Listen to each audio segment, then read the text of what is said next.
Good morning student. मैं मीना पांडे जय नारायण सरस्वती विद्या मंदिर इंटर कॉलेज से आप सभी का आज की हिंदी की क्लास में स्वागत करती हूँ। बच्चों, आज हम काव्य खंड के पाठ 9 झांसी की रानी की समाधि पर का अध्ययन करेंगे। उसकी व्याख्या है, संदर्भ प्रसंग सहित एवं उसका काव्यगत सौंदर्य, इन सब का आज हम अध्ययन करेंगे। यह पाठ झांसी की रानी की समाधि पर सुभद्रा कुमारी चौहान जी द्वारा रचित है, जिनके जीवन परिचय का अध्ययन हम पूर्व की वीडियो में कर चुके हैं। आइए देखते हैं। इस समाधि में छिपी हुई है एक राख की डेहरी, जलकर जिसने स्वतंत्रता की दिव्य आरती फेरी। यह समाधि, यह लघु समाधि है झांसी की रानी की, अंतिम लीला स्थली है, स्थली यही है लक्ष्मी मर्दानी की। बच्चों, जैसा कि हमने पहले भी बताया था कि कोई भी व्याख्या करने से पूर्व हम उसका पहले संदर्भ फिर प्रसंग लिखते हैं, फिर हम उसकी व्याख्या करते हैं। तो आइए इसका संदर्भ देखते हैं कि प्रस्तुत पद्यांश हमारी पाठ्य पुस्तक के काव्य खंड के झांसी की रानी की समाधि पर शीर्षक से उद्धृत है। यह कवित्री सुभद्रा कुमारी चौहान द्वारा रचित त्रिधारा से ली गई है। जैसे कि हमने इनकी रचनाएं पढ़ी थी बच्चों, तो इनकी एक रचना है त्रिधारा, उसमें से ये कविता ली गई है।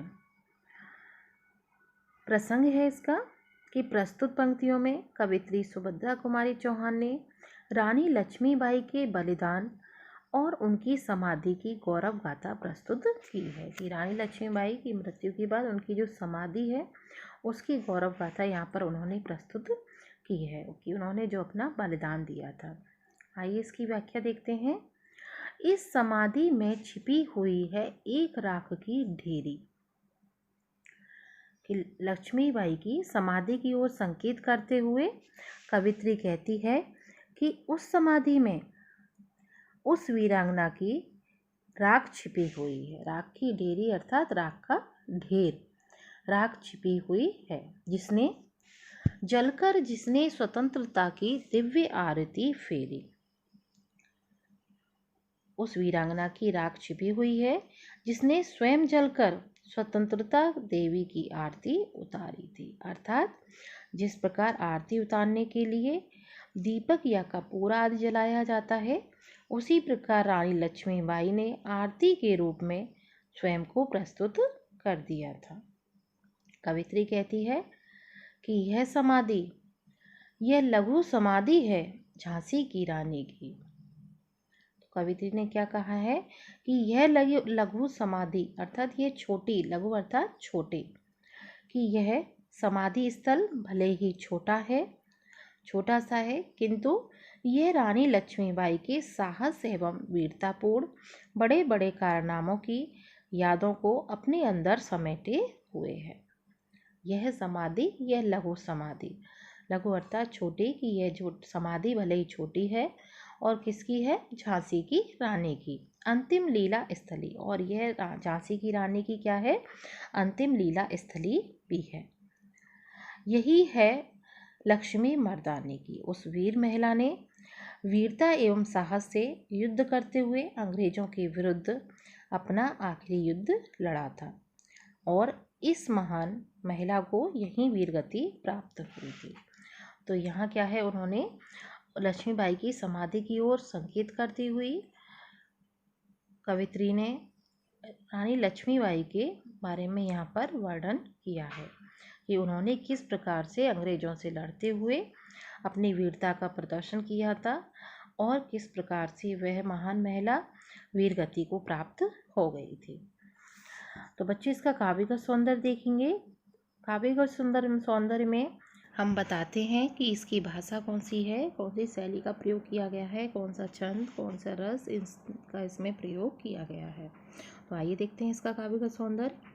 बच्चों, इसकी भाषा सरल सुबोध खड़ी बोली है और इसमें ओजपूर्ण शैली का प्रयोग किया गया है तथा गुण यहाँ पर प्रसाद एवं ओज है। वीरस का यहाँ पर प्रयोग किया गया है। छंद तुकांत और मुक्त है। शब्द शक्ति अभिधा है। अलंकार की बात करें बच्चों यहाँ, तो यहाँ पर अनुप्रास अलंकार का प्रयोग किया गया है। आरती फेरी और लक्ष्मी मर्दानी में रा और माँ वर्ण की पुनरावृत्ति होने से यहाँ अनुप्रास अलंकार है। आरती फेरी में आप देखोगे कि रा वर्ण 2 बार आया है और लक्ष्मी मर्दानी में माँ वर्ण 1 से अधिक बार आया है, इसलिए क्या है यहाँ पर अनुप्रास अलंकार। आइए अगली पंक्तियों की व्याख्या देखते हैं। यहीं कहीं पर बिखर गई वह भग्न विजय माला सी, उसके फूल यहाँ संचित हैं, है यह स्मृति शाला से, सहे वार पर वार अंत तक लड़ी वीर बाला से, आहुति से गिर चढ़ी चिता पर चमक उठी ज्वाला से। बच्चों इसके शब्दार्थ भी हम साथ साथ देखते चलेंगे। बिखर गई अर्थात फैल गई, भग्न अर्थात खंडित, फूल, फूल का अर्थ यहाँ पर वो फूल नहीं है जो खिलता है, खुशबू आती है, यहाँ फूल का मतलब है अस्थियाँ। जब कोई इंसान मर जाता है, उसकी मृत्यु हो जाती है, तो उसके दाह संस्कार के बाद जो अस्थियाँ शेष बचती हैं वह अस्थियों का यहाँ पर प्रयोग किया गया है फूल के अर्थ में। संचित अर्थात एकत्रित, स्मृतिशाला अर्थात स्मारक या किसी की याद में जो स्मृति भवन बनाया जाता है, वार अर्थात आघात। तो इसका संदर्भ बच्चों वही रहेगा जो पूर्व में था, पूरी कविता का संदर्भ एक जैसा ही रहेगा। प्रसंग देखते हैं। प्रस्तुत पंक्तियों में रानी लक्ष्मीबाई की वीरता एवं अत्यंत साहस के साथ अंग्रेजों के लिए किए गए युद्ध का वर्णन किया गया है। बच्चों हमें प्रसंग में ये बताते हैं कि ये जो पंक्तियां हमारे सामने दी गई हैं इनमें किस चीज़ का वर्णन किया गया है, ये हमको प्रसंग में लिखना होता है। तो यहाँ हम देखेंगे कि किस चीज़ का वर्णन किया है, रानी लक्ष्मीबाई की वीरता का और साहस का, और जो कि इन्होंने कब दिखाया था, अंग्रेजों के साथ किए गए युद्ध में, उसी का यहाँ पर वर्णन किया गया है। आइए इसकी व्याख्या देखते हैं। यहीं कहीं पर बिखर गई वह, कवित्री रानी लक्ष्मीबाई को भावपूर्ण श्रद्धांजलि अर्पित करती हुई कवित्री कह रही है कि इस समाधि के आसपास, हमने पूर्व में भी बताया था कि यह उनकी समाधि की बात यहाँ पर चल रही है, तो कवित्री उनकी समाधि की ओर संकेत करते हुए ही बता रही है कि इसी समाधि के आसपास वह वीर महिला टूटी हुई विजय माला के समान बिखर गई। भग्न विजय माला सी, भग्न अर्थात खंडित होना, टूटना, कि इसी समाधि के आसपास वह वीर महिला टूटी हुई विजय माला के समान बिखर गई, अर्थात उनकी विजय रूपी माला यहीं टूटकर बिखर गई थी, मतलब उनकी यहीं पर मृत्यु हो गई थी। उसके फूल यहाँ संचित हैं, है यह स्मृति शाला से। इस विजय माला को वे और आगे नहीं ले जा सकी क्योंकि अंग्रेजों के साथ युद्ध करते हुए उन्होंने अपनी वीरगति पाई थी। यहीं पर क्या था, उनकी मृत्यु हो गई थी। रानी की फूल रूपी अस्थियां इसी समाधि में एकत्रित हैं, जो आने वाली पीढ़ी को उनकी वीरता के स्मृति चिन्ह के रूप में उनकी याद दिलाएगी तथा उन्हें देश के लिए अपना बलिदान देने और संघर्ष करने की प्रेरणा देगी। सहे वार पर वार अंत तक। अब क्या कह रही है कवित्री कि रानी लक्ष्मीबाई ने अंग्रेजों के साथ किए गए युद्ध में अपने जीवन के अंत तक अंग्रेजी सैनिकों की तलवारों के बाद सहती रहीं। आहुति सी गिर चढ़ी चिता पर चमक उठी ज्वाला सी। आहुति बच्चों आप जानते हैं कि जब यज्ञ किया जाता है तो उसमें हवन सामग्री की आहुति डाली जाती है, और आहुति पड़ते ही क्या होता है कि ज्वाला प्रज्वलित हो उठती है। तो जिस प्रकार यज्ञ में हवन सामग्री की आहुति पड़ते ही ज्वाला प्रज्वलित हो उठती है, उसी प्रकार रानी की इस बलिदान ने भी स्वतंत्रता की वेदी पर आहुति का काम किया। इससे स्वतंत्रता पाने की लालसा भड़क उठी। रानी ने जब बलिदान दे दिया अपने देश के लिए तो क्या हो गया, लोगों में स्वतंत्रता पाने की जो लालसा थी वो और ज़्यादा भड़क उठी और वे क्रांति के लिए पूर्ण रूप से तैयार हो उठे। रानी के युद्ध भूमि में इस प्रकार वीरगति पाने से उनका यश चारों ओर फैल गया। तो बच्चों, रानी की जो मृत्यु हुई, उन्होंने जो बलिदान किया देश के लिए, इससे क्या हुआ, इसने किस चीज़ का काम किया, हवन सामग्री का। कि रानी का मृत्यु होते ही लोगों में और ज़्यादा क्रांति की आग फैल गई। तो इसका काव्यगत सौंदर्य देखते हैं बच्चों, वही पूर्व की तरह रहेगा। भाषा वही सरल सुबोध खड़ी बोली है। शैली ओजपूर्ण है, ओज गुण का प्रयोग किया गया है। रस वीर है, इसमें वीर रस है। छंद तुकांत और मुक्तक है। शब्द शक्ति अभिधाय ये सेम रहेंगे, जैसे पहले पद्यांश में थे ऐसे ही पूरी कविता में रहेंगे। अलंकार देखते हैं। यहाँ पर अलंकार का रूपक अलंकार का प्रयोग किया गया है। रानी की अस्थियों को फूल रूपी अस्थियां कहा गया है, जिस कारण यहाँ पर क्या है, रूपक अलंकार है। तो बच्चों, जब आप कोई भी व्याख्या करते हैं तो उसके लिए आपको उसका संदर्भ, फिर उसके बाद प्रसंग, फिर उसका व्याख्या और उसके बाद उसका काव्यगत सौंदर्य लिखना होता है, जिसके कि अलग अलग अंक निर्धारित होते हैं। इसमें 1 अंक बच्चों संदर्भ के लिए होता है, 4 अंक व्याख्या के लिए और 1 अंक काव्यगत सौंदर्य के लिए, और इस प्रकार से 6 अंक इसके लिए निर्धारित किए गए हैं। तो आप इसको पूरा लिखा करें। आइए आगे देखते हैं अगला पद्यांश। बढ़ जाता है मान वीर का रण में बलि होने से, मूल्यवती होती सोने की भस्म यथा सोने से। रानी से भी अधिक हमें अब यह समाधि है प्यारी, यहाँ निहित है स्वतंत्रता की आशा की चिंगारी। तो बच्चों, इसका प्रसंग देखेंगे कि प्रस्तुत पंक्तियों में रानी लक्ष्मीबाई के बलिदान का वर्णन करते हुए कवित्री कहती हैं कि देश की आज़ादी की रक्षा हेतु अपना बलिदान देने से रानी का गौरव और भी बढ़ गया है। व्याख्या देखिए। बढ़ जाता है मान वीर का रण में बलि होने से। रण अर्थात युद्ध। तो कवित्री यहाँ कह रही हैं कि युद्ध भूमि से पलायन कायरों की निशानी है, कि अगर कोई व्यक्ति युद्ध से भाग जाता है तो यह क्या है, उसकी कायरता की निशानी है। तथा युद्ध करते हुए वीर गति पाना वीरों की निशानी है। अगर कोई व्यक्ति युद्ध करते हुए अगर व्यक्ति युद्ध करते हुए युद्ध के मैदान में वीर गति को प्राप्त हो जाता है तो यह क्या है, उसकी वीरता की निशानी होती है। अगर युद्ध छोड़ के भाग जाता है तो ये क्या है, कायरों की निशानी है। तो कह रही हैं कि बढ़ जाता है मान वीर का, कि किसी भी वीर व्यक्ति का मान और ज़्यादा बढ़ जाता है जब क्या होता है, रण में बलि होने से, कि जब वह युद्ध में बलिदान को अपना बलिदान दे देता है, वीर गति को प्राप्त हो जाता है। मूल्यवती होती सोने की भस्म यथा सोने से, कि रानी लक्ष्मीबाई ने भी अंग्रेजों से युद्ध करते हुए वीरगति पाई थी, इसीलिए उनका मान भी ऐसे बढ़ गया जैसे सोने से भी अधिक मूल्यवान उसकी भस्म होती है।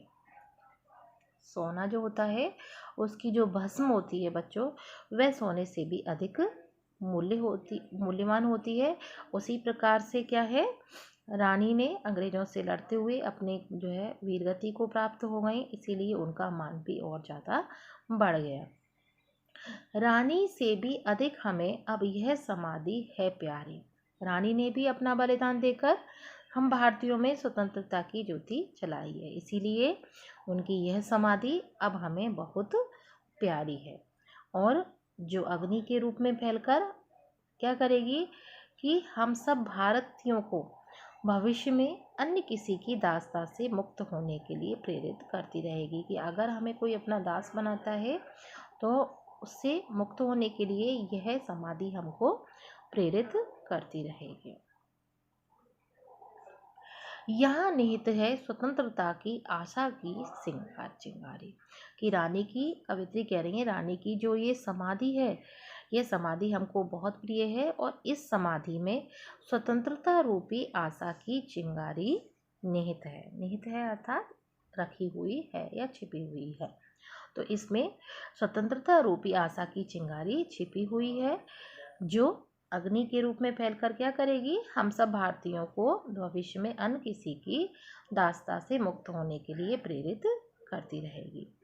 यह समाधि हम भारतीयों के अंदर की स्वतंत्रता की ज्योति को कभी बुझने नहीं देगी तथा आज़ादी ना मिलने पर हमें निरंतर इसके लिए संघर्ष करते रहने की प्रेरणा प्रदान करती रहेगी कि किस प्रकार से रानी लक्ष्मीबाई ने अपना बलिदान देकर अंग्रेज़ों से युद्ध करते हुए दासता को स्वीकार उन्होंने नहीं किया था, बल्कि उन्होंने अपनी आज़ादी के लिए लड़ाई करी थी और लड़ाई करते करते उन्होंने जो है युद्ध में अपने प्राणों का बलिदान दे दिया था और वीरगति को प्राप्त हो गई थी। इसका काव्य का सौंदर्य आप बच्चों वही रहेगा जो पूर्व में था, बस इसके अलंकार में अंतर आएगा कि इसका जो अलंकार है यहाँ पर भी बच्चों रूपक अलंकार होगा। आशा की चिंगारी, इसमें आशा रूपी चिंगारी की बात की गई है, जिस कारण यहाँ पर रूपक अलंकार है। आइए अगला पद्यांश देखते हैं, उसकी व्याख्या करते हैं। इससे भी सुंदर समाधियाँ हम जग में हैं पाते, उनकी गाथा पर निषेध में क्षुद्र जंतु ही गाते। पर कवियों की अमर गिरा में इसकी अमिट कहानी, स्नेह और श्रद्धा से गाती वीरों की बानी। बच्चों इसके शब्दार्थ देखेंगे पहले हम। निषेध अर्थात रात्रि, क्षुद्र जंतु अर्थात छोटे छोटे प्राणी जैसे कि झींगुर, गिरा अर्थात वाणी, अमिट अर्थात कभी ना मिटने वाला, स्नेह अर्थात प्रेम, बानी अर्थात वाणी या वचन। तो इसका संदर्भ वही पूर्व रहेगा जो पूर्व में था। प्रसंग देखते हैं कि प्रस्तुत पंक्तियों में कवित्री ने रानी की समाधि की अन्य समाधियों से तुलना करते हुए उसकी समाधि को श्रेष्ठ बताया है। यहाँ क्या किया गया है कि रानी की जो समाधि है उसकी तुलना अन्य समाधियों से की गई है। आइए व्याख्या देखते हैं। इससे भी सुंदर समाधियाँ हम जग में हैं पाते। कवित्री कहती है कि हमारे देश में रानी लक्ष्मीबाई की समाधि से भी सुंदर अनेक समाधियाँ देखने को मिलती हैं, परंतु उन समाधियों का महत्व इस समाधि की तरह नहीं है। उनकी गाथा पर निषेध में क्षुद्र जंतु ही गाते। निषेध अर्थात रात्रि। उन समाधियों पर क्षुद्र जंतु अर्थात छोटे छोटे प्राणी जैसे कीड़े मकोड़े जैसे झींगुर छिपकलियाँ आदि ही रात में गाते हैं। तात्पर्य यह है कि वे समाधियाँ गौरव गान करने के लायक नहीं हैं, वे उपेक्षित हैं, तभी तो उन पर छोटे छोटे जीव जंतु निवास करते हैं। लेकिन रानी की लक्ष्मीबाई की जो समाधि है वह कैसी है? गौरव से परिपूर्ण समाधि है, जिसकी पर कवियों की अमर गिरा में इसकी अमिट कहानी। रानी लक्ष्मीबाई की समाधि गौरव से परिपूर्ण है। ये एक ऐसी समाधि है जिसकी अमिट कहानी, कभी ना मिटने वाली कहानी, कवियों की अमर वाणी से सदा सदा गाई जाती रहेगी। पर कवियों की अमर गिरा से, अमर गिरा अर्थात वाणी की, कवियों की अमर वाणी से, उनके अमर वचनों से उसकी यह जो कभी ना मिटने वाली कहानी है ये निरंतर गाई जाती रहेगी। स्नेह और श्रद्धा से गाती है वीरों की वाणी। इस देश के लोग स्नेह से अर्थात प्रेम से और श्रद्धा से वीरांगना रानी लक्ष्मीबाई की अमर कथा का गुणगान करते हैं। तो बच्चों इसका काव्य का सौंदर्य में देखेंगे सब कुछ सेम रहेगा, जैसे मैंने पहले भी बताया था कि सरल सुबोध खड़ी बोली है, ओजपुट शैली है, वीर रस है। अनुप्रास अलंकार का यहाँ पर प्रयोग किया गया है। सुंदर समाधियाँ, इसमें सावर्ण की आवृत्ति एक से अधिक बार हुई है तो अनुप्रास अलंकार है। अनुप्रास अलंकार बच्चों आप जानते होंगे कि जब एक वर्ण की, एक अक्षर की आवृत्ति एक से अधिक बार होती है तो वहाँ पर अनुप्रास अलंकार होता है। सुंदर समाधियाँ में सावर्ण की आवृत्ति और अमर गिरा में रा वर्ण की आवृत्ति एक से अधिक बार हुई है, उसकी वर्ण की पुनरावृत्ति हुई है, इसीलिए यहाँ पर अनुप्रास अलंकार है। बुंदे ले हर बोलों के मुख हमने सुनी कहानी, खूब लड़ी मर्दानी वह थी झांसी वाली रानी। यह समाधि यह चिर समाधि है झांसी की रानी की, अंतिम लीला स्थली यही है लक्ष्मी मर्दानी की। बच्चों यहाँ चिर का अर्थ होगा जो बहुत दिनों तक बना रहे। प्रसंग देखते हैं। प्रस्तुत पंक्तियों में कवित्री ने रानी के बलिदान और उनके जीवन काल के अंतिम कर्मस्थली के रूप में समाधि का वर्णन किया है। व्याख्या देखिए। बुंदेले हरबोलों के मुख। बच्चों बुंदेले हरबोले एक जाति है। तो कवित्री कह रही है कि रानी की वीरता और बलिदान की अमर कथा हम भारतीयों ने बुंदेले और हरबोले जातियों के मुख से सुनी थी। बुंदेले हरबोलों के मुख हमने सुनी कहानी कि रानी की जो वीरता की कहानी है वो हमने बुंदेले और हरबोले जातियों के मुख से सुनी है। खूब लड़ी मर्दानी। कवित्री का कहना है कि झांसी की रानी वीर लक्ष्मीबाई एक ऐसी वीरांगना है जिसने मर्दों की तरह अर्थात पुरुषों के समान देश की स्वतंत्रता के लिए शत्रुओं से भयंकर युद्ध किया। झांसी वाली रानी की जो झांसी वाली रानी है लक्ष्मीबाई, उसने पुरुषों के समान देश की स्वतंत्रता के लिए शत्रुओं से भयंकर युद्ध किया। यह समाधि यह चिर समाधि है।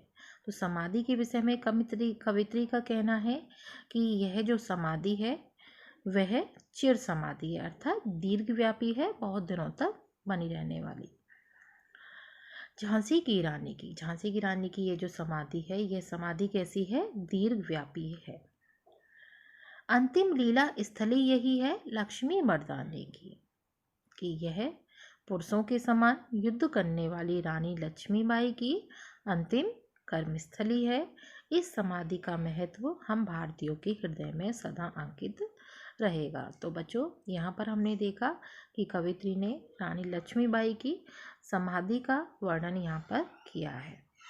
तो इसके काव्य का सौंदर्य में वही बच्चों भाषा सरल साहित्यिक खड़ी बोली है, शैली ओजपूर्ण है, गुण ओज एवं प्रसाद है, रस इसमें वीर रस का प्रयोग किया गया है क्योंकि यहाँ पर रानी लक्ष्मीबाई की वीरता का वर्णन किया गया है। छंद तुकांत मुक्त है, शब्द शक्ति व्यंजना है। अलंकार की बात करें तो यहाँ पर अनुप्रास अलंकार है। बुंदेले हरबोलों, लक्ष्मी मर्दानी में क्रमशः क्या है? लावण्य, बुंदेले और हरबोले। इनमें क्या है बच्चों? ला वर्ण की पुनरावृत्ति होने के कारण अनुप्रास अलंकार है और लक्ष्मी मर्दानी में माँ वर्ण की आवृत्ति होने के कारण जो है अनुप्रास अलंकार है। तो बच्चों ये आपका झांसी की रानी की समाधि पर पाठ जो ये कविता है इसका पूरा हो चुका है। तो आप इसको बहुत ध्यान से पढ़ेंगे, अच्छे से इसकी संदर्भ प्रसंग व्याख्या सहित इसको अच्छे से अपनी कॉपी पर लिखेंगे और उसको याद भी करेंगे क्योंकि यह बहुत ही महत्वपूर्ण होता है। 6 अंक यहाँ इसके लिए निर्धारित किए गए हैं, इसीलिए हमको संदर्भ प्रसंग व्याख्या तथा उसका काव्य का सौंदर्य सहित इसको लिखना चाहिए। तो बच्चों आप सारी वीडियो को अंत तक देखा करें और नई वीडियो के लिए वीडियो को सब्सक्राइब कर दिया करें जिससे कि आपको उसका नोटिफिकेशन जब भी कोई नई वीडियो डाली जाए तो तुरंत आपको उसका नोटिफिकेशन मिल जाया करेगा।